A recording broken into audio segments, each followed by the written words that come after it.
A primeira de hoje, que a gente vai tratar aqui hoje, é sobre os indígenas, né, que estão aí com atos em relação a discussão da PL está sendo discutida sobre a demarcação, né, das terras dos povos originários.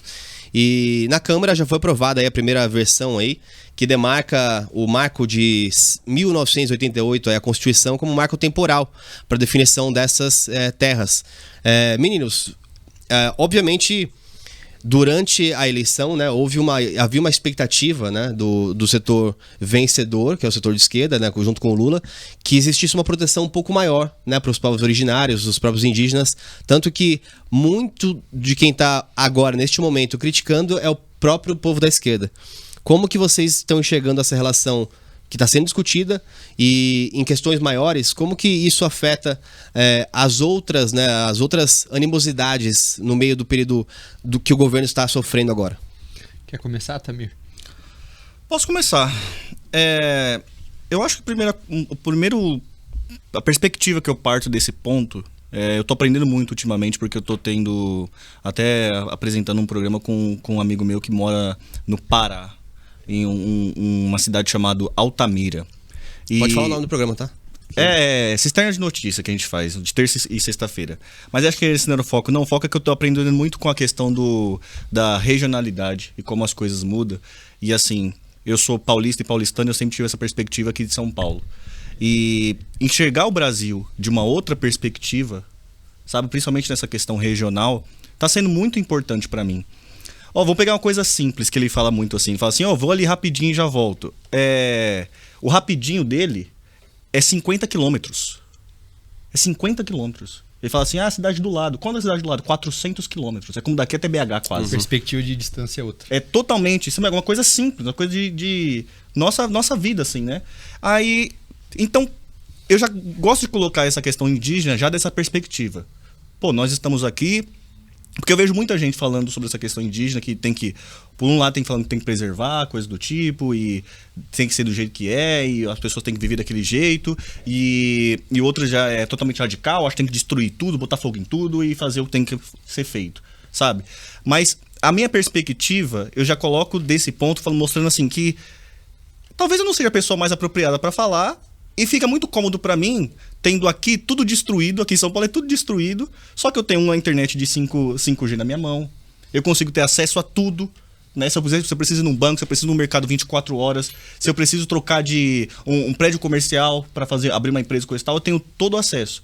Não é assim a realidade da galera lá, sabe? Então, essa perspectiva eu já gostaria de colocar na mesa, que a gente fala de um ponto que é diferente de outras regiões do Brasil. Não sei se eu me fiz claro. Eu achei super claro, assim, o ponto que eu fico sempre em discussão a gente trata povos originários como, a gente até coloca numa sentença só, né? Povos originários. Hoje tem mais de 300 etnias dentro do próprio Brasil, são quase 1 milhão de indígenas, né? Catalogados, vamos dizer assim. Tem, obviamente, etnias ou... aldeias que nem são ainda acessadas pelo Brasil, né? Tem que chegar lá de helicóptero, as pessoas não têm nenhuma integração ainda com a humanidade, vamos dizer assim. E eu fico sempre pensando qual que é o ponto em que alguns desejos que eu vejo que as pessoas têm em relação aos indígenas não é quase que um desejo de cativeiro. Porque assim, você pode ficar na situação de mato desse jeitinho, etc. Obviamente, não quero estender aqui a discussão, porque eu sei que tem muitas iniciativas do bem, de levar medicina, de levar educação, de oferecer um caminho, né, para as tribos e para as etnias que desejam sim fazer essa conexão.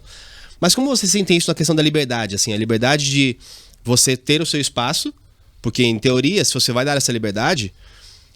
o povo originário, ou a etnia que tem aquele espaço, ele poderia, em última instância, até vender o seu local, certo? Ou se eu tenho um local que é meu por direito, eu posso vendê-lo, negociá-lo, eu posso mudar de vida. E muitas vezes colocam os indígenas numa condição de quase, ok, eu vou te cercar num cercadinho, mas a partir disso a terra é da União e você tem que viver nessas condições. Como que vocês enxergam a questão da liberdade do indígena? Desculpa, pode falar. É legal você ter trazido esses dados falando sobre a quantidade de etnias diferentes que tem no Brasil. O Brasil é maior ainda. Exato. Contra esse dado. É um país que mais tem ainda povos mantidos. Se a gente olha para toda a população indígena mundial, e eu só sei desses dados também porque eu, em abril, participei de um encontro de primavera do FMI, do Banco Mundial, onde foi discutido bastante sobre economia. E tinha uma representante lá de uma ONG, que é a Cultural Survival, que ela era da Rússia. E ela falou sobre a relação dos povos indígenas com a floresta no mundo inteiro. Então, assim, hoje na América Latina a gente tem mais ou menos 11% de toda a população indígena do mundo, que está presente em todos os continentes. A maior parte, 70%, 80%, eles estão ali na parte da Ásia, do Pacífico. E o que me chamou a atenção nessa fala é que, em relação a meio ambiente, esses povos, eles têm um relacionamento diferente com a floresta. Eles conseguem cuidar e preservar e explorar de maneira que não estrague, como outras pessoas não conseguem. Então, tem estudos que mostram que quanto mais intacta essas populações elas estão nessas áreas, mais elas conseguem ser protegidas. E eu acredito que se a gente tem agora pessoas indígenas em 7 cidades do Brasil para pedir algo, acredito também que a gente tem que ouvir. Não tô falando que tem que ser aprovado ou que não tem que ser aprovado, mas a voz que deveria falar mais alto nesse momento, eu acredito que deveria ser a deles. Por quê? Eu olho sempre para uma perspectiva de relações internacionais. Qual que é o soft power brasileiro, né? Qual que é o poder de influência do Brasil no mundo? Não é exército, não é poder nuclear, não é nada disso. É meio ambiente. O nosso lugar de fala está em relação ao meio ambiente. E o que tem sido observado nos últimos dias? Atores, Leonardo DiCaprio, Mark Ruffalo, fazendo postagens pedindo para o presidente Lula que não aprovassem isso, que não deixassem que isso fosse para frente. Até uma das postagens foi: o governo brasileiro está sendo atacado pelo agronegócio, algo que eu discordo, porque o agro é 27% do PIB brasileiro, né? Produz 27% do PIB, a gente não pode demonizar jamais esse setor. Mas não pega bem lá fora, então talvez seja uma briga que, economicamente falando, não vale a pena, e é o momento, talvez, da gente mostrar que a gente está fazendo nossa lição de casa. Eu acho que, obviamente, tem uma questão de interesse aí, né, natural, tanto que, assim, algumas opiniões que você pode ter. Muito se fala, por exemplo, isso seria como se o governo entrasse na sua casa e dissesse o que vale para ela agora. Isso existe, chama desapropriação. Então, seja para passar uma estrada, seja para fazer qualquer coisa, o governo já pode fazer isso. Em geral, a propriedade é sua e ele compra, né, por um valor venal, algo do tipo. Com as terras indígenas, já chega no meio do caminho, porque a terra é da União, né? A pessoa que está lá, ela não vai ser ressarcida. Esse é um X dos problemas que estão sendo discutidos. Em tese, se o marco for aprovado ou não, a pessoa está numa terra e decidir que aquela terra é terra indígena, coisa do tipo, aquela pessoa não vai ter ressarcimento. Porque, em tese, aquilo ali era uma área protegida. E esse é um ponto que, de um lado, existem pessoas que falam que não existiu expansão indígena depois de 1988, que é muito difícil. Acho que uma expansão, assim, no sentido de conquista de territórios, acho que não mesmo. Mas há debates do outro lado dizendo que, muitas vezes influenciados por aí potenciais garimpeiros, etc., índios foram direcionados a áreas que eventualmente poderiam ser de garimpo, coisa do tipo. E que agora estão sendo protegidas. Tem até uma área em Santa Catarina, se não me engano, que eles querem retornar para a União para transformar em área ambiental protegida. Então, esses interesses, vocês acham que é uma questão de caso a caso? Ou eu acho que o Brasil, obviamente, tem um suporte aí pelos povos originários muito maior que qualquer lugar do mundo. Só a gente entender quantas etnias ainda existem no Brasil, vocês mencionaram muito bem, mas ainda é pouco, porque essas discussões ainda ficam muito na polarização do esquerda-direita e não efetivamente como a gente resolve o problema de dar condições melhores para os povos originários, reconhecer as suas terras e, ao mesmo tempo, conviver em paz com a sociedade que se permeou, né, em volta do que era ali as terras originais no começo há séculos atrás. Enfim, a gente tem alguns comentários finais que vocês podem Pegando traçar. gancho nisso que você falou, isso aí acho que já mostra, evidencia um dos que talvez seja o maior problema do Brasil hoje, né? Isso acontece mesmo, realmente. Vem um garimpo ilegal e meio que arrasta uma população para tal lugar e ali começa a fazer esse desenho. Qual é o grande problema? Basicamente é o mesmo problema, por exemplo, de uma favela, onde milícia toma conta. É o Estado brasileiro que não consegue dar conta do seu próprio território. Tudo bem que se você tem uma lei, você tem coisa, mas a lei, ela nasce aqui no papel e você precisa ter um efetivo lá para poder fazer a lei ser cumprida. A lei precisa realizar alguma coisa. Ela precisa ser feita. Como o Brasil não tem soberania no seu... É até um ponto de soberania no seu território. Tem lugares onde o Estado brasileiro não chega. Eu citei aqui 2, por exemplo. E nesses lugares onde não chega, o que reina são os estados paralelos. Exato. Por exemplo, garimpo ilegal. Por exemplo, narcotráfico. Na região da Amazônia tá tendo esse problema. Acabou de matar os 2 ambientalistas lá e muito provavelmente tem ligação com o narcotráfico. Facções criminosas que estão ali tirando a riqueza ali brasileira e onde o Estado não consegue ir lá e garantir a soberania do país. Sabe? Então, muito das pautas que a gente vai conversar aqui, ela gira muito em torno disso. Da capacidade do Estado brasileiro dar conta da sua população e da sua terra. Né? Inclusive até essa questão de é o povo originário, ou é a gente, ou é não sei o quê. Na minha visão, é tudo brasileiro, né? Então, tá manifestando lá, é como se fosse os motoboy manifestando coisa e tal, é tudo brasileiro. Então, assim, o Estado brasileiro tem que dar respostas para aquele povo brasileiro ali. Eu vou trazer um dado muito curioso aqui, que poucas vezes a gente fala quando entra nessas questões de povos indígenas ou coisa e tal, e área demarcada. O índice de mortalidade infantil em tribos indígenas é altíssimo. Uma dessas coisas é falta de saneamento básico. Então, assim, eu, como enxergo, tá? O Estado brasileiro tem que olhar assim, vocês têm que ser o costume, vocês têm a hora que vocês habitam. Eu, por exemplo, gosto de tomar uma cerveja no bar, o povo indígena pode fazer qualquer coisa, enfim. Mas, assim, criança morrer, eu, como Estado, não vou admitir. Eu tenho que tomar as atitudes para crianças, para índice de mortalidade infantil tem que baixar. E se tiver que colocar saneamento básico ali, eu vou colocar. Sabe? Eu sou muito da soberania nacional mesmo. O Estado brasileiro tem que dar conta da criança brasileira, cara.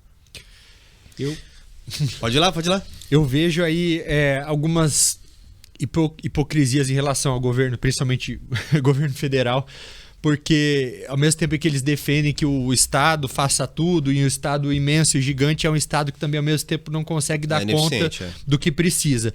Então, a gente precisa, o presidente precisa parar de demonizar a iniciativa privada, precisa pensar em maneiras, e isso está sendo constantemente discutindo lá fora, em como tornar esse setor de preservação ambiental, de geração de emprego verde atrativo para o setor privado, para que sejam estabelecidas parcerias público-privadas, para poder resolver todos esses problemas, inclusive em relação a saneamento básico para essas tribos. E tem aí 2 coisas principais que eu olho também em relação a isso tudo. Uma delas é meio ambiente. É uma luta comum, uma luta de todo mundo. O Brasil, por ter sido... Uma pauta que está sendo esvaziada, por isso tantas críticas, né? A Marina Silva perdendo um pouco de poder, os influenciadores que defenderam pela pauta do meio ambiente se posicionando como opa, tá ficando esquisito, né? Então, acho Mas que vocês acham que, por exemplo, o Ministério do Meio Ambiente, o Ministério da Sona Guajajara, por exemplo, é inchado? Vocês acham que tem muito orçamento para eles? Não, eu acho que ele precisa se tornar... mais eficiente, eu acho que ele precisa ter mais autonomia. E mais recurso também. Mais recursos, com certeza. Mas não só recursos públicos também. Você precisa tentar atrair mais recursos privados, por exemplo. Então, outro aspecto é o aspecto econômico.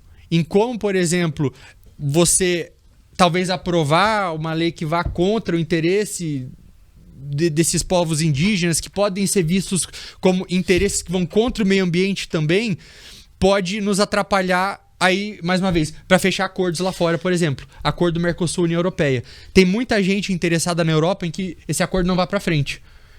Lá atrás era o lobby francês, o lobby da Irlanda. Um acordo que pode... O lobby francês é bom. Francês é bom o em lobby fazer do agro francês. É isso mesmo. É um acordo que pode aí agregar 615 bilhões de reais só nos próximos 15 anos para o PIB brasileiro. Então, vamos olhar para isso tudo como oportunidade. E tem brigas que não vale a pena a gente pegar para se queimar. Mas eu tenho uma dúvida rapidinho, perguntar para você, pro André também, assim. Por exemplo, tá? Vamos imaginar hipoteticamente. A gente falou da questão do saneamento básico. Saneamento básico, eu entendo que, tem que ser feito. Vamos supor, deixa lá aberto, a iniciativa privada pode fazer saneamento básico no Brasil inteiro. Vamos supor que a iniciativa privada não faça. Vocês acham que o Estado brasileiro tem obrigação de fazer? Não. Não tem que deixar sem. Calma, ó. Aí, deixa eu dar minha opinião. Agora tá ficando bom. Pera. Isso, E, gente, a gente vai terminar esse assunto, porque agora que a gente aqueceu, os próximos assuntos são tão quentes quanto, tá? Mas o que eu acho, tá? Eu acho que sempre... eu acredito, eu sou uma pessoa otimista, então eu acho que o ideal das pessoas sempre é pro bem, mas existe uma coisa que é o espírito da lei e de como ela é aplicada. No termo dos povos originários, eu sempre prezo pela liberdade. Eles têm culturas que já existiam antes de a gente chegar aqui. Então, por exemplo, se eles têm culturas diferentes, se eles não querem, inclusive, o contato, eles têm o direito de não ter contato. Acho que o grande ponto que foi feito diferente do Brasil versus povos originários do próprio Estados Unidos, por exemplo, né, os Hawks lá, a terra era vista como deles. Então, uma vez que se explorou aquelas terras, o dinheiro e o direito daquelas terras eram dos povos originários. Então, por exemplo, quando se criou cassinos em Las Vegas, esse dinheiro todo fomentou uma sociedade indígena que cresceu com base no que tinha. Então vamos imaginar que a gente tivesse uma terra dos povos originários que tivesse um grande garimpo. Eu posso fazer uma grande recomendação que a gente vai mover parte daquela aldeia para outro lugar, mas aqueles recursos vão ser extraídos deles. E com isso, aí eles podem criar os mecanismos de melhoria da saúde, de vida, conforme eles escolherem. O que eu acho que é difícil, porque a partir do momento que eu falo, eu vou entrar e vou fazer o saneamento porque é obrigado, você já começa a ter uma relação muito diferente, porque então eles têm que se adaptar também à nossa cultura, às nossas crenças, a nossos valores, e acho que existe um tom de liberdade no meio desse caminho. Mas o paradigma é outro, né? Porque não são eles e nós. É todo brasileiro. É esse meu exato. ponto. Minha visão é mais nacionalista. Tipo assim, é tudo brasileiro. Eu não sou menos ou mais brasileiro do que um gaúcho. É porque aí o povo originário pode falar que assim, eu não reconheço o Brasil, porque eu vim antes de você. Então você está invadindo meu espaço. Aí é uma questão geopolítica quase que entra você que está me invadindo e você está... Rússia e Ucrânia, que talvez a gente pode falar um pouquinho daqui a pouco. Mas enfim, comentários finais, se a gente mover para o próximo, depois a gente entra na Ucrânia em relação a invasões. Em relação a isso, eu acho que a gente sempre, na minha visão de mundo, né? Óbvio que a gente sempre pode discordar, mas acredito que a maior parte de tudo, eu sou liberal, faço parte do Livres, inclusive, deveria ser deixado para a iniciativa privada, para serem oferecidos melhores serviços pelo menor preço, porém com uma regulamentação mínima para que aqueles lugares onde a iniciativa privada não tem interesse de chegar, que essas populações não fiquem desamparadas. É a minha visão. Eu também só acho que não são poderes antagonistas. Exato. Eu não sou contra o mercado. Um resumo que eu acho que é o meio do caminho disso é o Estado regular de uma forma que eles não deixam que os índios sejam explorados. Então, por exemplo, se vai ser uma extração de ouro, que não sobre 1% da extração para o indígena, que a regulação faça com que esse dinheiro seja reinvestido nos próprios povos. Acho que é um pouco disso. Mas, gente, eu sei que tá muito quente, já passou quase 20 minutos nessa primeira matéria.